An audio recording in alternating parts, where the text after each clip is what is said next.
Produtos de pet food, a gente fala de alimentação animal. E no Brasil, os alimentos para cães e gatos são considerados produtos de alimentação animal e não os alimentos humanos. E quem regulamenta tudo é o MAPA, é o Ministério da Agricultura. Sobre as regulamentações, os estabelecimentos, eles devem estar registrados no MAPA, né? Os produtos, eles podem exigir um registro ou um cadastro, depende da categoria e depende do limite de risco que o mapa coloca do estabelecimento. Então, eu tenho, por exemplo, alimentos coadjuvantes, eles precisam ser registrados no mapa, ou seja, vai precisar de uma aprovação do mapa, vai precisar de comprovações científicas, de estudos. Para uma empresa exportar alimentos para cães e gatos, falando aqui de cães e gatos, ele não basta apenas cumprir aquela legislação brasileira, né? Ele é necessário atender às exigências do país de destino. E o perfil do responsável pelo pet, que hoje ele enxerga o animal como um membro da família, ele também impacta diretamente nas tendências do mercado e com isso pode vir normas que antes a gente não tinha com o mapa.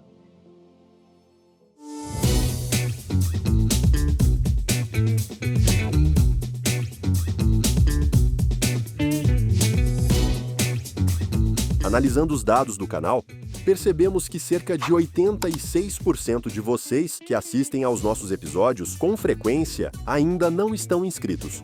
A sua inscrição é muito importante. Ela ajuda o canal a crescer e permite que a gente continue produzindo episódios cada vez mais relevantes e interessantes para você. Então, se você gosta do nosso conteúdo, inscreva-se agora no canal. Isso faz uma grande diferença para o nosso trabalho. Muito obrigado pelo apoio e um ótimo episódio. O Pet Food Podcast só é possível através de empresas inovadoras e que apoiam a educação continuada na nutrição de pets. Bionatural Prime, nutrição que vem da natureza. Biorigem, sua parceira estratégica em ingredientes naturais derivados de levedura para palatabilidade. Alga Prime DHA da Corbion, o primeiro ômega 3 à base de microalgas produzido no Brasil. Agora, adicioná-lo à alimentação pet está mais fácil do que nunca. Grupo BR Render.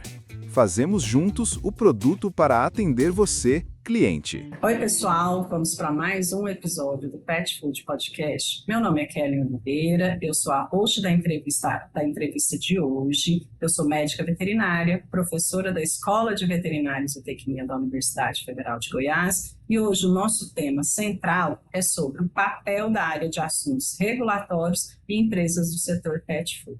E para dividir esse assunto comigo, eu tenho o prazer de convidar a médica veterinária Cíntia Lenz, que é formada pela Faculdade de Jaguariúna. Ela tem mestrado em ênfase em nutrição e nutrologia de cães e gatos pela USP, no CPEM-PET, e hoje ela trabalha com assuntos regulatórios na ABEMPET, que é a Associação Brasileira de Empresas do Setor de Animais de Estimação. Essa associação, para quem não se lembra, é a antiga ABIMPET, que era a Associação Brasileira das Indústrias, do setor das empresas do setor pet. Então, houve essa mudança de nome, aí porque eles se uniram à entidade chamada de Instituto Pet Brasil. Cíntia, seja muito bem-vinda. Eu agradeço imensamente a sua presença e colaboração nesse episódio do Pet Food Podcast. E para vocês conhecerem melhor a Cíntia, eu queria que você, Cíntia, falasse mais um pouco da sua trajetória aí dentro da nutrição aí de animais de estimação. Oi, Kellen, é um prazer conversar com você nesse podcast sobre a área de assuntos regulatórios. Por coincidência, né, a gente está fazendo esse podcast juntas e eu vi que você faz parte dos membros da Câmara Setorial PET, né, que faz em conjunto ali junto com o MAPA, que é uma câmara que era liderada pelo nosso presidente aqui da BEMPET, o José Edson, e o que também eu participo das reuniões. Então, eu vi que você desenvolveu um trabalho importante aí para as câmaras, que foi o guia de bem-estar de animais de estimação. Então, parabéns pelo trabalho e fico contente por estar dividindo aqui esse espaço com você. Bom, eu sou, como você trouxe, eu sou veterinária, formada em 2010 pela Faculdade de Agoriona, E lá atrás, tudo que eu pensava na veterinária era a área de pequenos animais, né? Ou se falava antes de pequenos ou grandes animais, mas na parte de clínica. Só que durante a graduação eu vi que a clínica não era o que eu queria para o meu futuro, então busquei novos caminhos. Aqui ainda assim eu pudesse estar agregando na área de veterinária, na saúde animal. Então eu iniciei uma nova graduação de publicidade e propaganda. Fiquei fora ali da área durante uns 10 anos. Surgiu também a oportunidade de ir para fora, para os Estados Unidos, e quando eu voltei para o Brasil, eu comecei um curso de pós-graduação em nutrição de cães e gatos. Então surgiu essa paixão pela nutrição. Então foi ali que eu embarquei no mestrado, junto com o professor Márcio Bruneto no CPIMPET. E no final do mestrado, eu busquei áreas que encaixavam muito no meu perfil, que é um perfil mais técnico. Então, eu entrei para a área técnica e assuntos regulatórios em uma empresa de produtos veterinários, e logo depois surgiu essa vaga na Bimpet, em São Paulo, né?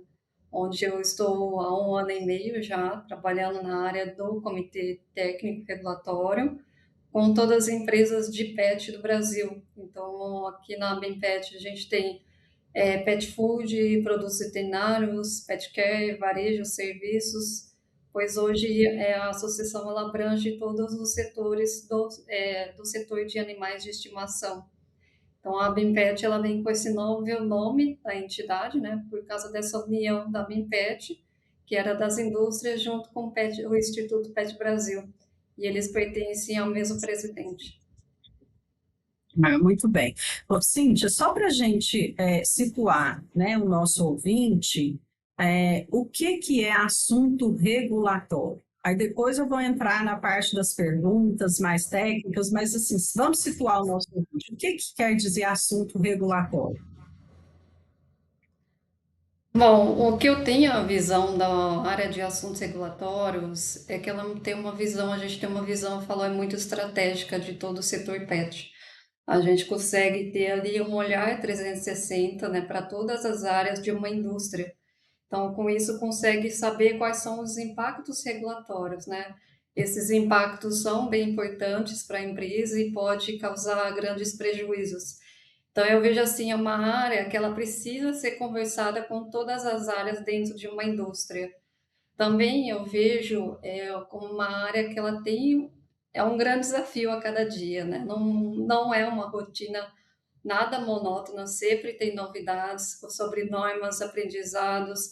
Às vezes as empresas têm alguns problemas, faz questionamentos, a gente conversa muito com o MAPA, então vejo assim o impacto que a área tem dentro das empresas. Então, qualquer não conformidade que a empresa tiver, isso causa grandes prejuízos em fiscalizações, né? Então, mas eu falo, o que eu gosto muito nessa área é todo o contato que a gente tem com os órgãos reguladores, como o MAPA, Anvisa, Inmetro, além de outros. A gente tem aqui um contato muito forte com o MAPA, além também de ter um contato com outras entidades, né? A gente, como associação, conversa com outras quando tem assuntos interligados.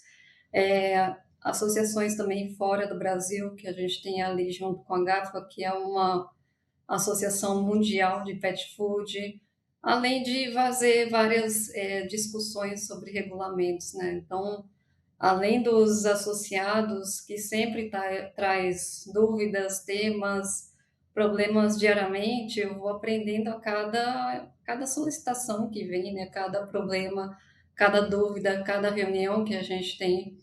Então, eu falo, é uma área que tem uma grande visão estratégica do setor pet no Brasil e no mundo, que é algo que eu não enxergava antes e que hoje eu consigo ter uma visão totalmente diferente.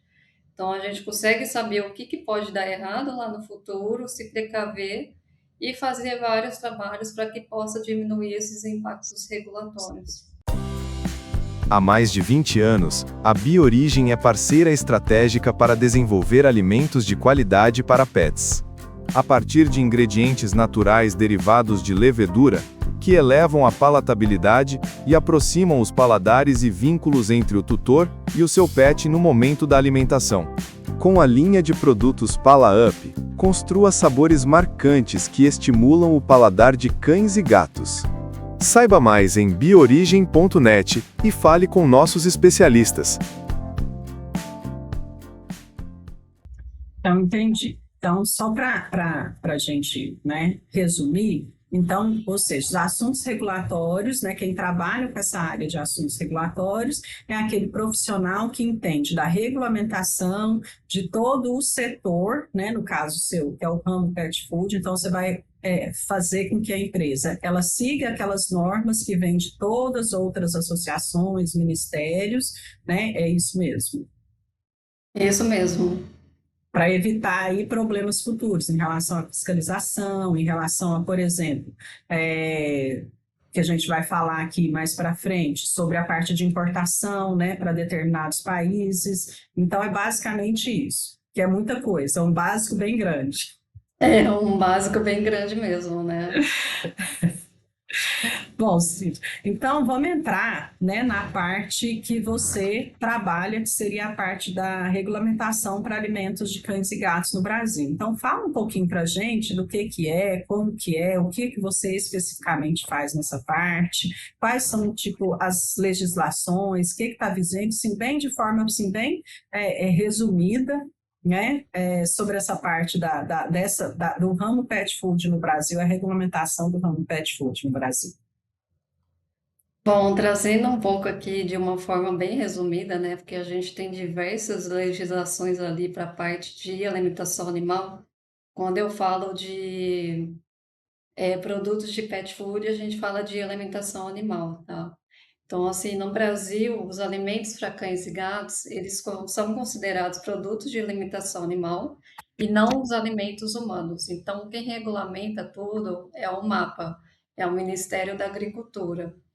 A nossa legislação vigente, que é a mãe de tudo, né, que a gente fala, que regulamenta toda a alimentação animal, é o Decreto 12.031, que veio de 2024.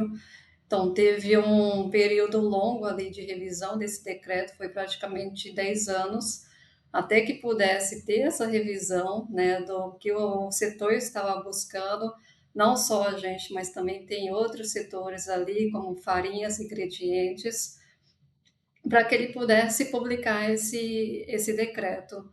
E também a gente tem ofícios, tem instruções normativas, portarias, que o mapa ele vai revisando os seus documentos e vai publicando, né?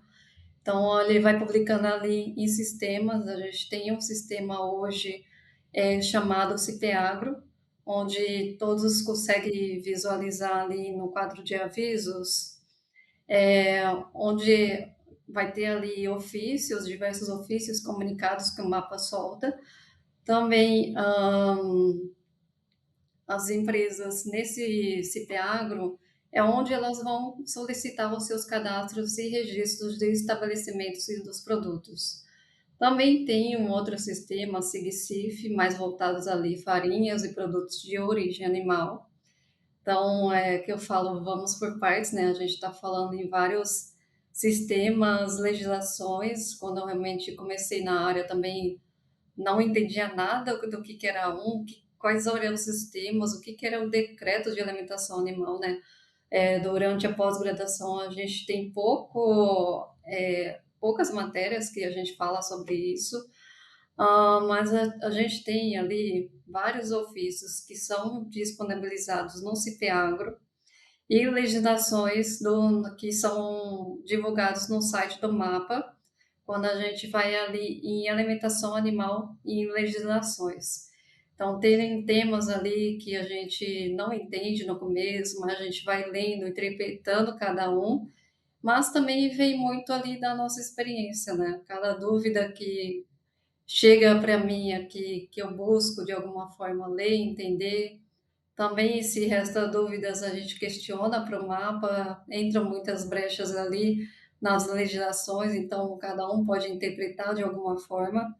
Então, como eu falo, tem muita coisa que não vem apenas de teorias, mas vem muito da prática, do que a gente vai conversando com o mapa, do que a gente vai conversando entre outras empresas, do que eles trazem para mim, né? Então, todos os temas que chegam para mim vêm das empresas, né?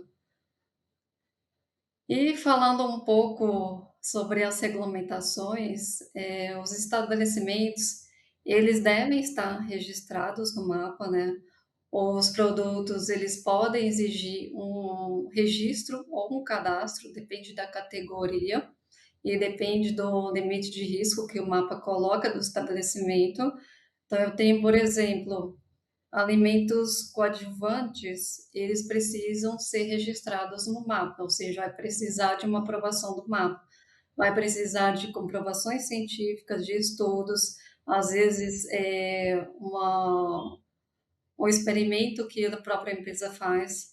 Então, o mapa, ele realiza inspeções e uma fiscalização contínua, né, de acordo com o que eles mapeiam dos estabelecimentos.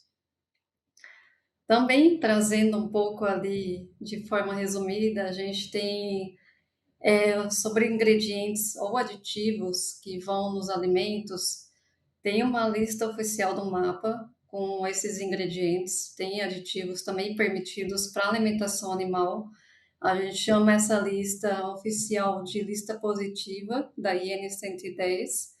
Então, também os ingredientes que vêm de alimentação animal, eles são colocados nos produtos, mas ele vai ter um cenário um pouco diferente, que a empresa ela avalia os riscos para colocar esses produtos de alimentação humana nos seus produtos para alimentação animal.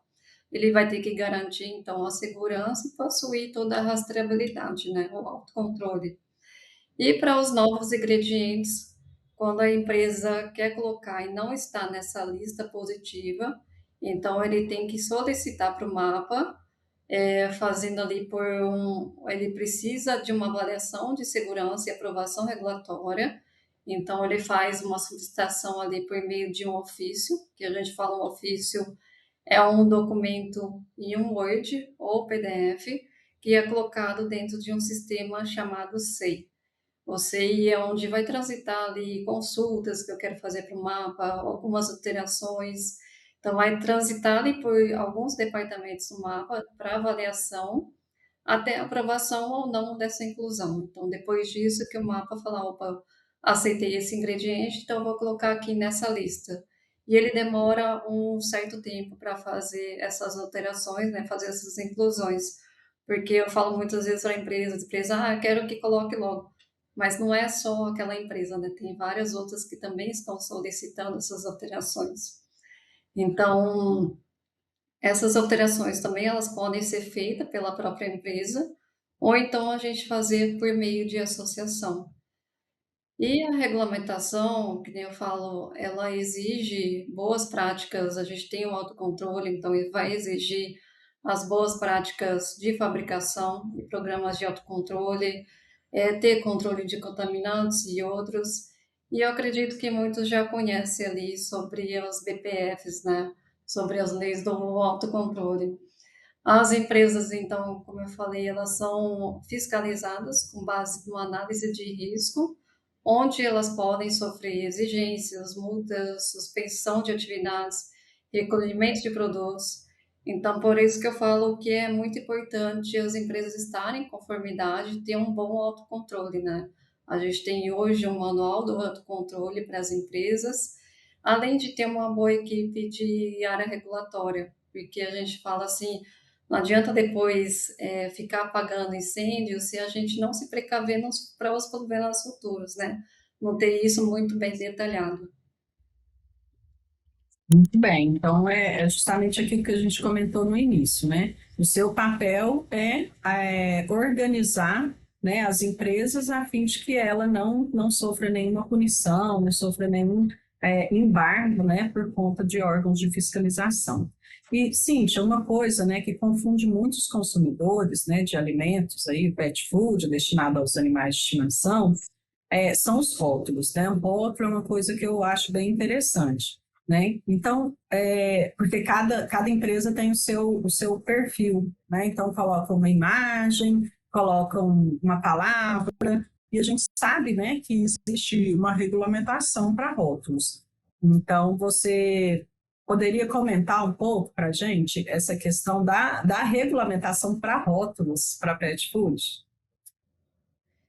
Sim, esse é um tema que a gente sempre gosta bastante de falar sobre ele, né? É um tema muito importante para todas as empresas de pet food. Então, tentando trazer um pouco do básico ali para vocês, quando a gente fala de rotulagem de pet food no Brasil, uma das principais normas que a gente tem é a Instrução Normativa 30.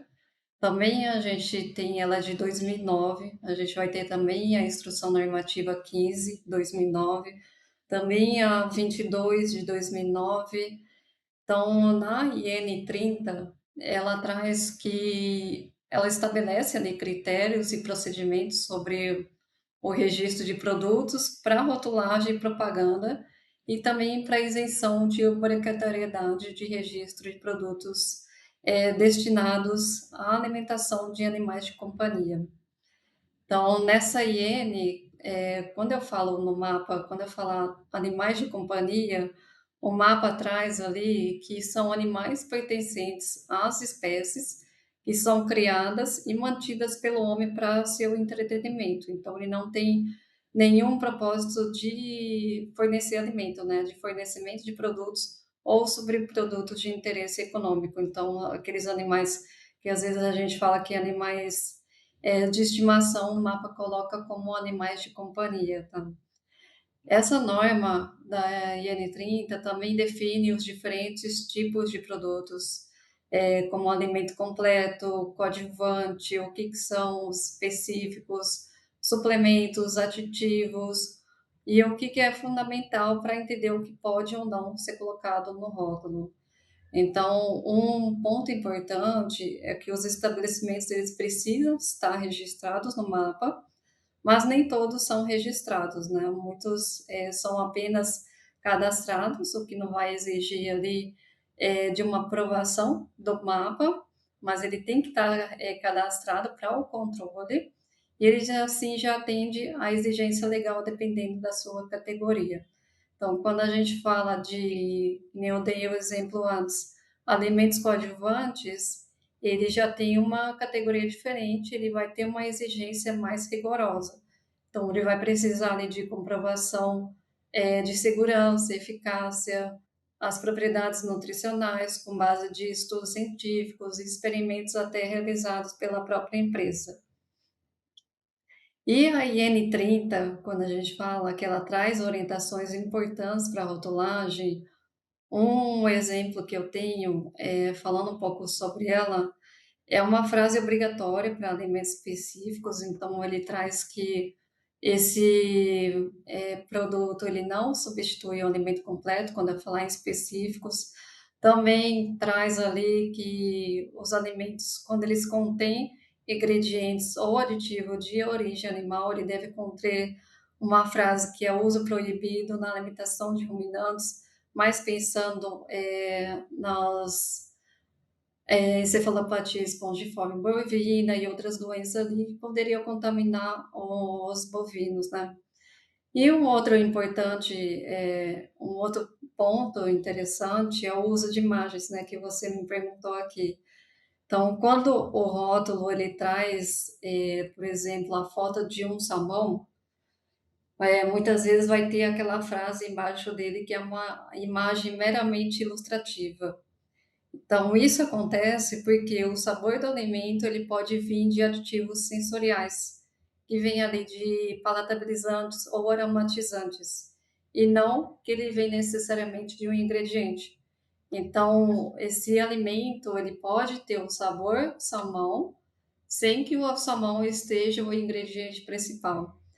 Tem até um parágrafo que diz ali na IN30 que para o uso de terminologias, eu vou ler um pouco aqui para vocês, tá? Do que está na IN30. Para o uso de terminologias e representações gráficas nos rótulos, embalagens, propagandas que remetam à composição do produto, deve ser utilizada a expressão imagem meramente ilustrativa.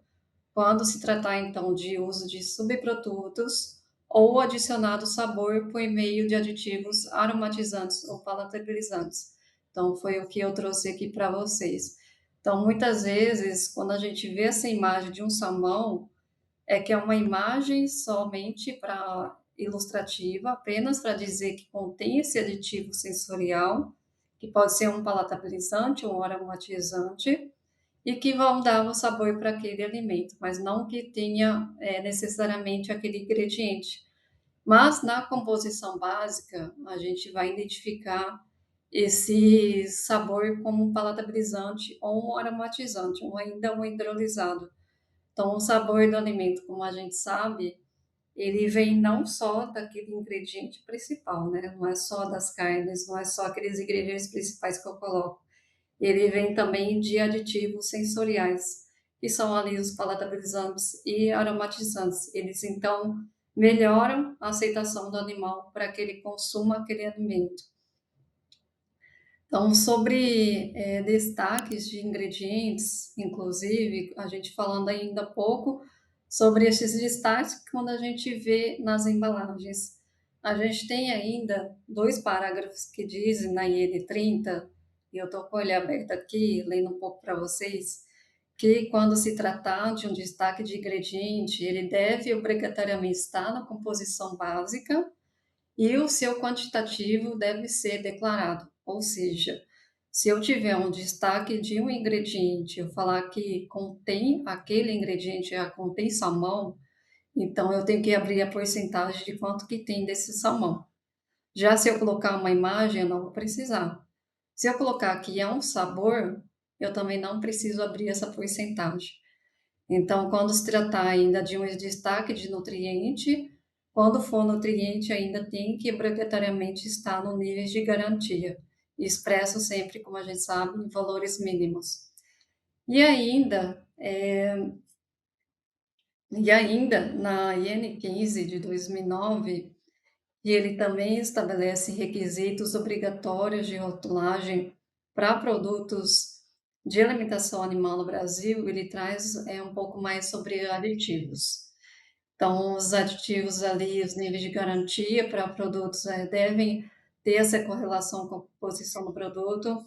Os aditivos nutricionais ou técnicos anticoxidianos e macrominerais que estão na formulação, eles devem ter suas substâncias ativas ou os elementos declarados nos níveis de garantia. Já para os aditivos sensoriais e tecnológicos que estão no produto, eles ficam dispensados de ter os seus elementos ativos declarados no nível de garantia. Então, não preciso abrir essa quantidade. E ainda, os ingredientes eles devem expressar no nível de garantia os parâmetros aprovados pelo mapa. E aí, eu entro naquele ponto importante sobre a regulamentação, né?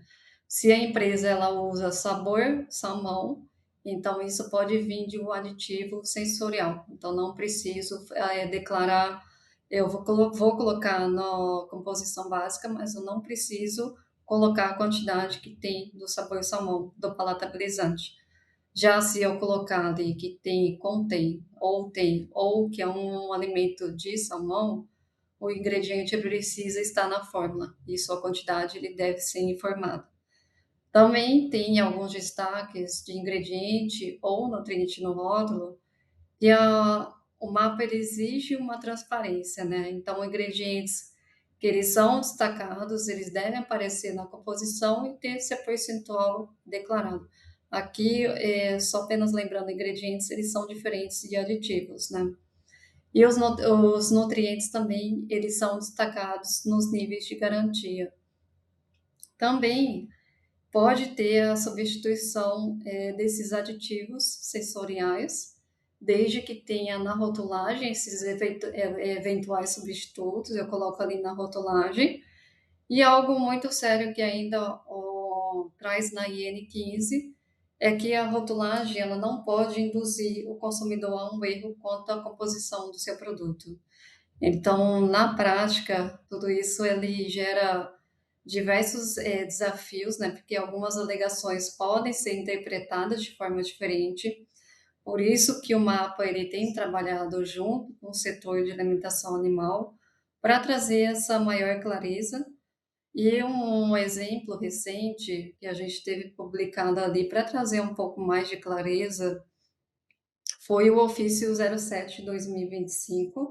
Os ofícios eles trazem muito mais como uma orientação e não como uma regulamentação. E nesse ofício que eu pude acompanhar ali junto, que veio no ano passado, ele trouxe umas orientações mais objetivas sobre alegações em rótulos de alimentos completos, específicos e suplementos. Ele não trouxe ali sobre alimento coadjuvante, que é um outro cenário. Então, quando trouxe esse ofício, ele gerou bastante movimentação no setor. As empresas precisaram revisitar todas as suas embalagens, participar de treinamentos. A gente teve um treinamento, uma live que o Mapa realizou no YouTube. Ele está salvo no SharePoint do Mapa. Quando a gente fala SharePoint, é um drive público que pode ser encontrado ali dentro do site do Mapa. Então, isso daí foi até um pedido nosso pela Bimped, que as empresas pediram para um treinamento para que eles também pudessem tirar suas dúvidas. Foi também explicado qual era a motivação do Mapa ter soltado um ofício desse, que foi depois do aumento de denúncias. Então, qualquer empresa ela pode pegar uma embalagem de uma segunda empresa e denunciar uma outra de alguma coisa que está irregular. Muitas vezes ali por conta de alegações, ou então alguma coisa que na rotulagem está irregular, e com isso o mapa tem que ir lá fiscalizar. Então, essas alegações, elas podem sim gerar bastante autuação, né? Bastante fiscalização, por isso que as empresas, elas se atentam muito, mas também ela leva a vários tipos de questionamentos, ele deixa um pouco aberto para diversas interpretações. Então, esse ofício, ele trouxe como uma ajuda para o setor, com as alegações permitidas, mas também ele trouxe exemplos de alegações que são proibidas. Então, esse trabalho que a gente faz com as empresas e com o MAPA, ele atua muito junto de forma colaborativa, né? Com as empresas, associações e o próprio MAPA que ele atua junto para ajustar essas regras à realidade do mercado, sempre visando ali garantir uma transparência, uma segurança e deixar de forma mais clara para o mercado, para o consumidor quem vai comprar aquele alimento. Exemplos ali de alegações que o MAPA trouxe, que a gente vê muito, é sobre prevenção, né? O MAPA, até quando ele fez esse treinamento com a gente, ele até falou, ó, a prevenção para a gente aqui, quando se trata de impedir, poderia ser tratado como um caráter terapêutico, ele não se aplica a produtos destinados à alimentação.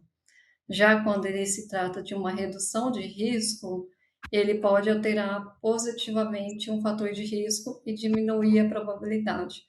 Então, ele acabou meio que trazendo essa exclusão do termo prevenção da IN30 para não conflitar com uma alegação imunológica que hoje é permitido dentro desses produtos destinados à alimentação animal.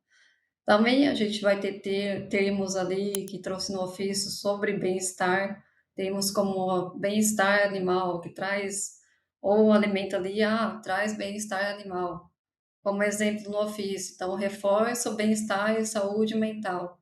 Então, o mapa ele traz ali como se fosse uma alegação não aceita.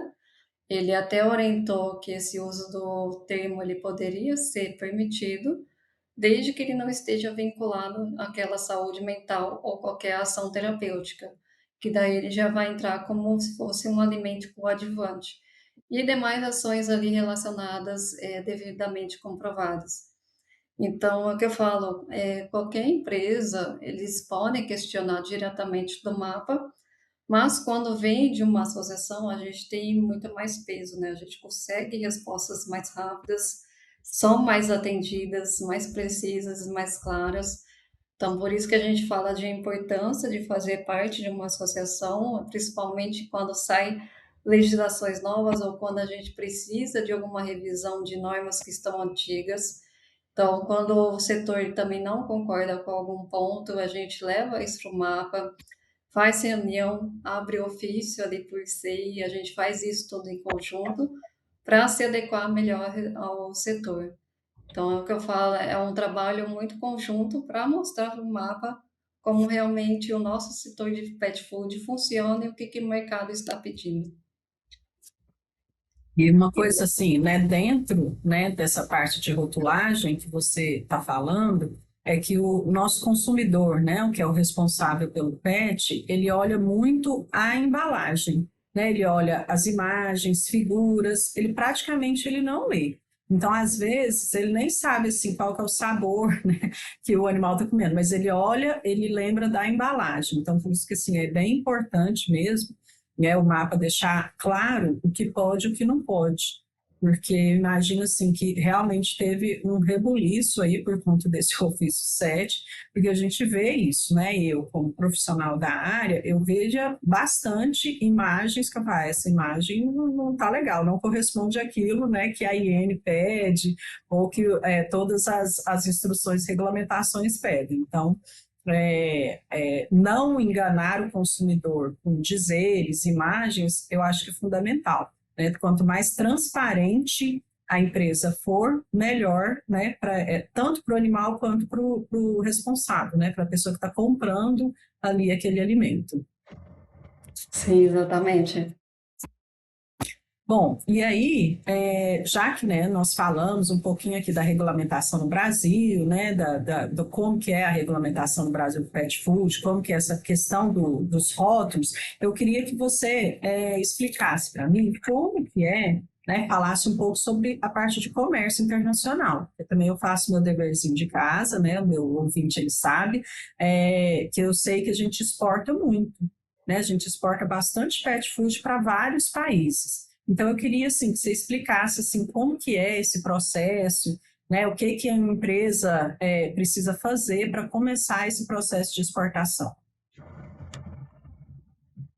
As exportações realmente para fora do Brasil têm sido muito importantes, né? Está sendo um tema muito focado ali para o mapa e então está sendo um grande foco nosso aqui como associação também das empresas que fazem já exportação, algumas que não fazem, mas que estão buscando de alguma forma fazer, né?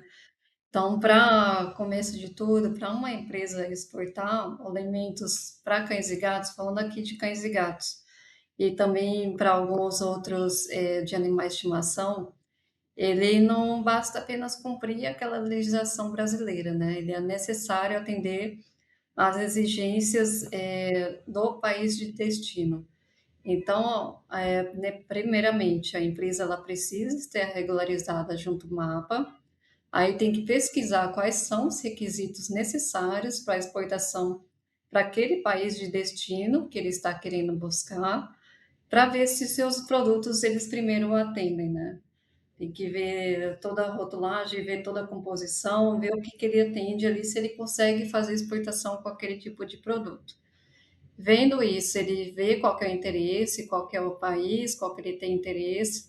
Também no site do mapa, quando a gente vai ali em alimentação animal e tem a parte de exportações, vai ter os requisitos necessários e também a gente ali como entidade, a gente tem essas informações junto com o mapa, junto com embaixadas, adidos, ou junto, a gente vai fazendo aquele trabalho junto sempre que não tiver muito bem claro no site do mapa, né?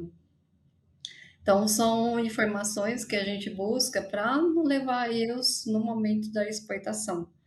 Então, aqui a gente faz muito esse levantamento de informações.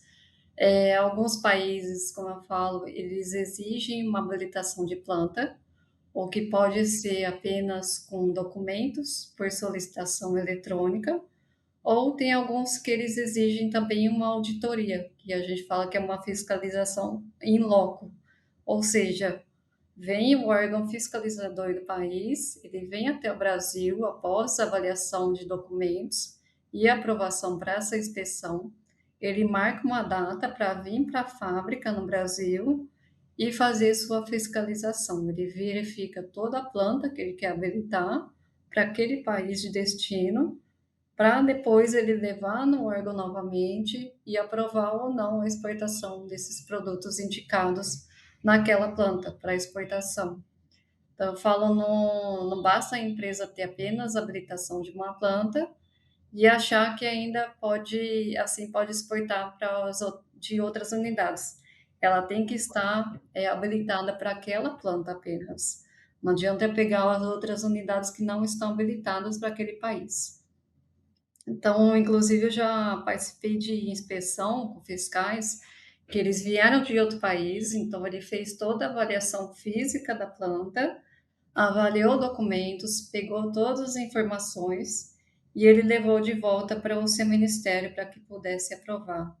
Ainda assim, ele tem o risco de não ser aprovado. Então, quem paga ainda por todo esse custo de trazer os fiscais do país, como passagem, hotel, refeição, é a empresa interessada que está querendo exportar para o país. Então, a gente tem também alguns países que eles não exigem nada disso. Eles vão exigir, quero só um documento aqui para a gente avaliar se vocês podem enviar os seus produtos. Tem país ali que eles exigem como se fosse um import permit ou algum outro documento, depende do tipo de produto também. Às vezes eles não pedem as habilitações, apenas o preenchimento desses documentos.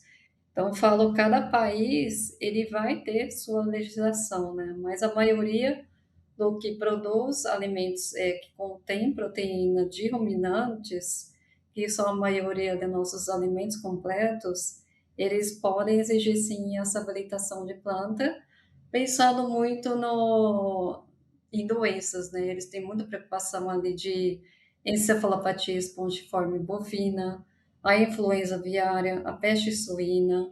Mesmo que a gente tenha uma descrição, a gente tem a WOA, que é a World Organization for Animal Health, que é uma organização mundial de saúde animal. Ele traz sobre a segurança dos alimentos de pet food para algumas doenças, por conta do seu tempo e temperatura das farinhas, né? Então, por isso que eles podem considerar esses alimentos como safe commodities. E essa WOA, só falando, ela é conhecida para a gente como ONSA. Ela estabelece diretrizes para comércio internacional, são seguros de animais e produtos de origem animal, e ele define alguns padrões globais de saúde animal. Então, ela vai definir bases sanitárias globais que ajudam os países a comercializar produtos de origem animal com segurança. Mas, ainda assim, em cada país tem suas regras e exigências. Nem sempre eles aceitam o que está definido na OA. Eu vou ter exemplos ali, às vezes, de algumas exigências diferentes em países, que nem a Rússia, que ela não aceita que os alimentos contenham OGM. Então, os alimentos que vão para lá, eles não podem ter, eles até fazem testes. Se pegar algum produto que tem, eles vão conter esses produtos. Países na Europa que eles exigem alguns ingredientes diferentes, mas vai depender de cada país. Tem países ali, como China, na Ásia, que ele não aceita produtos que contêm origem de ruminantes, pensando naquela preocupação das doenças, e com isso a gente tem um grande bloqueio regulatório, né, que a gente vai tratando junto com o mapa, trata com os adidos eles fazem parte do mapa, que eles vão tratar ali com os órgãos diretamente, também tem, quando não tem adidos, a gente tem embaixadas, e eles fazem essa interlocução e as tratativas junto com os governos quando a gente quer fazer alguma negociação. E as empresas que já possuem essas aprovações de plantas, elas enviam seus produtos com certificado sanitário internacional, que a gente chama de CSIs. Então, muitas vezes a gente tem os CSIs que a gente fala acordados, que é quando entra num acordo de um certificado com um país e outro. Então, já houve essa tratativa antes de aceitar cada ponto mencionado nesse CSI. Ou tem países que eles não têm nenhum tipo de acordo para um certificado, então a gente envia com o CSI que a gente chama de BR padrão. ele vai ter ali regulamentações brasileiras para exportações.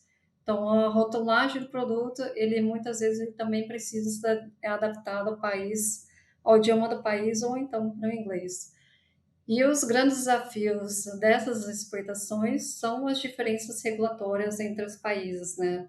As mudanças que a gente às vezes tem nas regras que a gente tem que conversar ali junto com o mapa. Também o tempo para aprovação de uma planta, de uma habilitação de planta, isso daí leva um tempo. Antes passa por um processo junto com o mapa para eles verificarem se os documentos estão corretos, até poder ser enviado para o país e ter ali o seu processo transmitido para o país para que possa ser aceito. Também tem custos de adequação, garantir que tudo esteja em conformidade para não ter nenhum tipo de bloqueio nas fronteiras na hora dos seus envios, né? Então, a gente imaginar, assim, cenário, quando assim, cargas, quando a gente não verificou se está tudo em conformidade, as cargas, elas saem aqui da fábrica por caminhão, ou então vai para o navio ou avião, chega na fronteira e o fiscal ele não aprova a liberação porque não está com alguma conformidade. Ele não aceitou aquele tipo de CSI da forma com que está. Então, isso gera muitos custos, taxas altas para ficar ali as cargas paradas até ter a liberação, ou então, se não tiver a liberação, teria que fazer a destruição dessas cargas ou devolver para o país. Então, isso gera um grande impacto e muitos custos para a empresa. Então, por isso que eu falo que as exportações elas devem ser feitas com muito cuidado e atenção e sempre buscar todas as informações possíveis para que não tenha esse tipo de problemas e que eles atendam os requisitos do país. E hoje, Cíntia, dentro, né, dos países que o Brasil mais exporta pet food, na sua opinião, onde estão mais, em que continentes estão mais inseridos? Então, tem exportado muito para América, sei lá, Oceania, Europa, quais são, assim, os principais, né, locais de exportação que o Brasil exporta esse pet food? A gente vai ter diversos continentes, diversos países que fazem exportação. Aqui na Bempet a gente tem dados ali do mercado de dados, dados de mercado que a gente tem dentro da associação. Isso é interno, exclusivo, né, para as empresas associadas. Com esses dados, eles conseguem avaliar internamente e ter um melhor preparo para os países que eles têm interesse. Mas, claro, sempre revisando tudo se os seus produtos eles atendem os requisitos daquele país. E o que eu posso trazer aqui é que os países da América Latina ali, eles são muito procurados. Então, a gente vai ter muito Uruguai, Chile, Bolívia, são países que a gente exporta bastante e que a gente mantém uma boa relação também. Se tem qualquer tipo de problema com cargas, com certificados sanitários, qualquer tratativas, a gente vai lidando diretamente ali com o mapa e consegue ter melhores negociações. E mais uma pergunta, essa é uma pergunta assim, bem um pouco fora, mas dentro do assunto do regulatório. Então a gente sabe, né, que a relação homem-animal, e principalmente com animais de estimação, né, então essa relação do homem com o seu animal de estimação, em especial cães e gatos, ela tem mudado ao longo do ano. Então, a gente tem algumas pesquisas que demonstram que, no ano, sei lá, na década de 80, o animal realmente ele é aquele animal, aquele cão, né? Mais de quintal, ele não ia para dentro de casa, né? A gente nem escutava falar que o animal estava dentro de casa. Aí já vem ali, né? Já nos anos 2000, 2005, eu sempre comento, né? Que tem um marco, eu falo para os meus alunos, que existe um marco, o antes e depois do animal de estimação dentro de casa, que é um filme muito famoso, né? Que é Marley e Eu. Então, eu acho assim que o filme Marley e Eu, ele foi assim uma explosão daquilo que todo mundo queria, mas ninguém fazia porque achava que era errado. que é o cão dentro de casa realmente vivendo, né, ali como membro de família. E hoje até mais, né? Hoje, além de ser membro de família, ele é o filho de alguém, é o neto de alguém. Então, isso também gera uma relação muito próxima, né? Então, aquela relação da década de 80, que o animal ele estava ali no quintal, e de repente, agora, né, para 2020, para frente, o animal dentro de casa, dentro, né, literalmente dentro de casa, dentro em cima da cama, né, em cima do sofá, então tendo produtos exclusivos para eles, essa relação homem-animal, ela impacta nesse setor regulatório, em especial no pet food? Sim, as empresas elas vêm buscando muitas inovações, né, para acompanhar essa tendência de alimentos mais naturais e super premiums, que os tutores, que a gente não fala nem tutores hoje, responsáveis, né, pelo animal, eles vêm buscando, também vêm buscando ingredientes frescos, de alta qualidade, a gente vê que são responsáveis, que eles estão mais cientes sobre os alimentos dos animais e têm essa grande preocupação. E a gente vê ali os alimentos, eles contêm ingredientes, algum aditivo com apelos nutricionais, às vezes traz carne frescas ou alguma coisa presente no mercado. Também tem uso de suplementos, como assim, como está esses usos de suplementos no mercado para humanos. E o perfil do responsável pelo pet, que hoje ele enxerga o animal como um membro da família, ele também impacta diretamente nas tendências do mercado e com isso pode vir normas que antes a gente não tinha com o mapa. Então, tem decisões estratégicas das empresas, pois tem uma maior atenção à sua segurança, também na qualidade e na transparência dos produtos por parte desses responsáveis. E isso faz com que a regulamentação ela seja cada vez mais detalhada e traga novos artigos, novos ofícios ou até às vezes no decreto, né? E as empresas elas investem muito nas rotulagens, nos ingredientes de alta qualidade, que sejam seguros, que acompanhem as expectativas de um consumidor mais exigente e conectado. Então, dentre essas tendências de ingredientes e aditivos mais naturais, a gente vê às vezes o caso de corantes sintéticos, eles são corantes, eles são seguros, desde que atenda a níveis máximos. Teve discussões, estudos em humanos, como hipersensibilidade, né, que é alergia a alguns corantes, mas até então nada comprovado para cães e gatos. Mas ainda assim, os alimentos eles foram retirando dessas embalagens ou buscando por esses corantes mais naturais. Na lista positiva também é da IN 110, como eu trouxe, ele tem os aditivos que são aprovados para alimentação animal. E com essa nova tendência de buscar também por alimentos cada vez mais naturais, eles foram então retirando as suas embalagens ou substituindo alguns por corantes naturais, que eles eram adicionados ali não só por estética, né, mas também para chamar um pouco mais atenção nesse mercado competitivo junto aos seus responsáveis. Também teve algumas discussões ali para o uso de antioxidantes que a gente considera os antioxidantes sintéticos como BHT, BHA, visto às vezes como se fizessem mal à saúde do pet, né, que a gente sabe na área de nutrição, que não é verdade, mas ele traz a quantidade máxima permitida que pode ser utilizada para cães e gatos. E tem essas tendências, então, de buscar cada vez mais antioxidantes naturais para ser mais bem vistos pelos responsáveis dos animais. Além disso, a gente vê produtos inovadores, pensando de repente, numa sustentabilidade com proteínas de insetos. Esse foi até um tema que eu trouxe do meu projeto de mestrado. Na lista positiva de hoje, a gente vê que foi adicionado esse ingrediente a pedido de associação e também de empresas, para que pudesse ser aprovado e, com isso, os alimentos pudessem ser divulgados e assim entrar no mercado. E uma tendência muito nova que a gente vê é um nicho ainda muito pequeno, mas a gente vê diversos profissionais na nossa área de nutrição de pet trabalhando com alimentação caseira.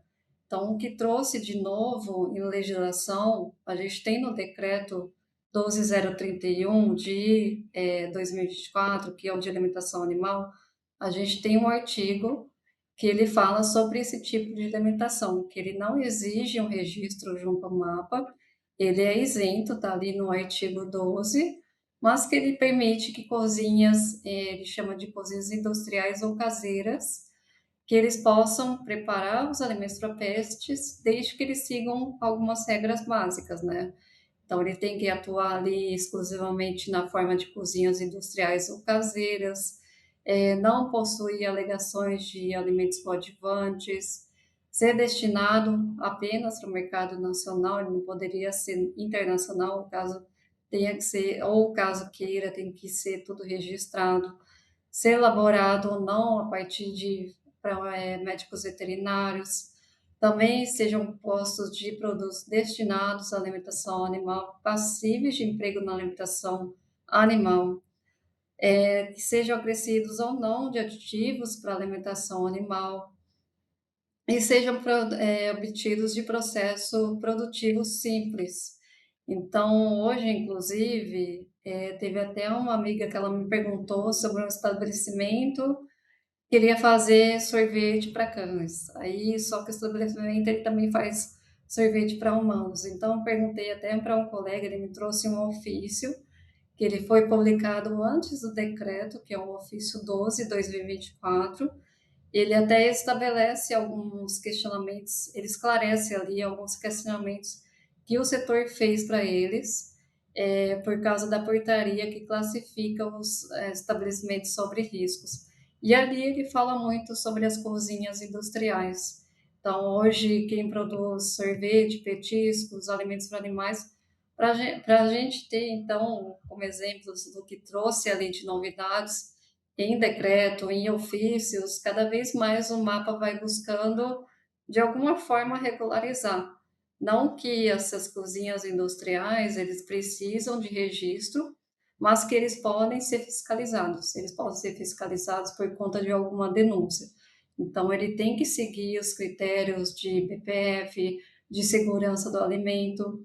Ele pode ser a qualquer momento autuado, ele pode ser fiscalizado e autuado, mas ele traz ali como um estabelecimento que, se é um preparo simples, mais caseiro, então ele não precisaria ter esse registro. Então a gente vê como o mapa ele vai trabalhando para atender essas novas demandas no mercado, né? E deixar mais seguro, né, também, tanto para o animal quanto para o responsável, principalmente, né, em relação à alimentação caseira, que a gente tem que ter um critério de segurança maior. Cíntia, para a gente terminar, né, aqui o nosso podcast de hoje, nosso episódio, eu queria entender, assim, o que você acha? Você, né, que demorou bastante para se achar, né, no meio veterinário e que se achou aí dentro, né, da nutrição e nutrologia uma parte muito importante, que é a parte de regulatório, o que um profissional que hoje tem, né, quer ser também dessa área de regulatório, seja veterinário, zootecnista, o que ele precisa ter, né? Qual que é o básico que ele tem, qual que é o conselho que você daria aí para esse novo profissional que busca essa área? Bom, esse novo profissional, é o que eu falo, ele não precisa ter toda a teoria, saber tudo antes sobre a área de assuntos regulatórios, né? Quando eu entrei na área de assuntos regulatórios, para mim foi muita novidade. Na área de nutrição de cães e gatos, a gente tem uma base, mas a gente não sabe muitas vezes o que traz cada ponta ali em decreto, em ofícios, a gente não fica lendo, às vezes, instruções normativas, muitas vezes eu vem perguntas às vezes de colegas perguntando, o que que eu busco aqui de um rótulo, o que que eu busco sobre a informação tal. Então eu falo para ir para essa área, buscar áreas na área técnica de regulatória, né? Inicialmente, se não tiver nenhuma base, entrar como um júnior, procurar uma vaga júnior e simplesmente vir na cara e coragem, né?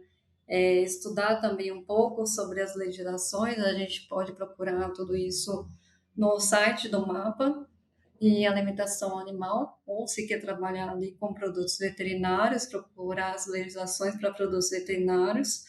Também pode buscar fazer algum curso na área que vai ajudar um pouco, fazer algum curso, seja na área de alimentação animal, ou seja em produtos veterinários, que os produtos veterinários ele acaba sendo um mundo à parte ali, com muitos desafios também. Ou então ele pode procurar, de repente, um curso de pós-graduação para ter um entendimento melhor, que vai ajudar durante a experiência na empresa. Mas é o que eu falo, não se prender muito à teoria, mas sim ter aquela vontade de aprender, ter aquela garra, ter aquela resiliência, a gente sabe que as dúvidas vão surgir, que às vezes a gente vai buscar algumas informações que a gente não entende, ver se seu perfil também ele combina com essa área. Fala, às vezes as pessoas elas acham que é uma área que fala apenas de legislações, mas eu falo é uma área que ela traz, quando eu vi com outros olhos, ela, para mim, ela traz um bom futuro. Ela tem uma visão muito estratégica de tudo, de como funciona o setor de pet food, né? Ok, não, excelente exemplo, né? Sempre, né, as empresas buscam a gente, né, como professor para indicação e eu te perguntei isso porque tem muitas empresas hoje que buscam alunos, né, ex-alunos de medicina veterinária, de zootecnia, nessa parte de regulatório. Né? Então, entender e lembrar, né, que o regulatório ele é dinâmico. Então, pelo toda a nossa conversa aqui hoje, vai sempre mudando, né? Vocês vão sempre adicionando algumas novidades, algumas correções que estão necessitando. Então, assim, é uma área dinâmica. Eu acho que agora assuntos regulatórios é igual você trabalhar mesmo na medicina veterinária na área clínica, né? Todo dia tem uma coisa nova, né? Todo dia tem um exame novo, todo dia tem um medicamento novo. Então, assuntos regulatórios eu imagino que deva ser assim bem desafiante mesmo. Né? Então é isso, pessoal. Eu queria agradecer mais uma vez, né, a colaboração da médica veterinária Cíntia Lenz, né, no nosso Pet Food Podcast, nesse episódio de hoje. Eu desejo muito sucesso a você, Cíntia, né, dentro dessa sua trajetória de regulatório. E lembrar, né, que o Pet Food ele tem um mundo vasto. Né? Então, você pode ser tanto da parte regulatória, você pode ser do P&D, né, de desenvolvimento de produtos e pesquisa, formulador de alimentos, então, o próprio, né, clínico, nutricionista, nutrólogo. Então, dentro do Pet Food, a gente tem um mundo à parte. Né? Então, adição de alimentos, ingredientes que muitas vezes não tinha, mas olha, agora esse ingrediente pode. Então, é um mundo à parte. Então, para os nossos ouvintes aí, estudantes de medicina veterinária, zootecnistas que querem entrar nessa área aí do pet food, tem muita coisa para fazer e muita coisa ainda para ser feita. Então, Cíntia, muito obrigada mais uma vez, desejo sucesso a você, né? Manda um abraço aí para o pessoal da sua associação que você trabalha, em especial para o José Edson, eu tenho um carinho muito grande, né? Que você comentou que a gente participa ali mesmo, né? Da Câmara PET, né? Que é a Câmara Setorial do Setor, né? De criação de animais de estimação. Então, assim, é um órgão, né? Uma parte dentro do mapa que é muito importante, que melhora, né? Eu sempre falo que aquela Câmara ali, ela trata ali da melhoria de vida e qualidade de vida dos nossos animais de estimação. Então é isso, gente. Tchauzinho para vocês, né? E até um próximo episódio.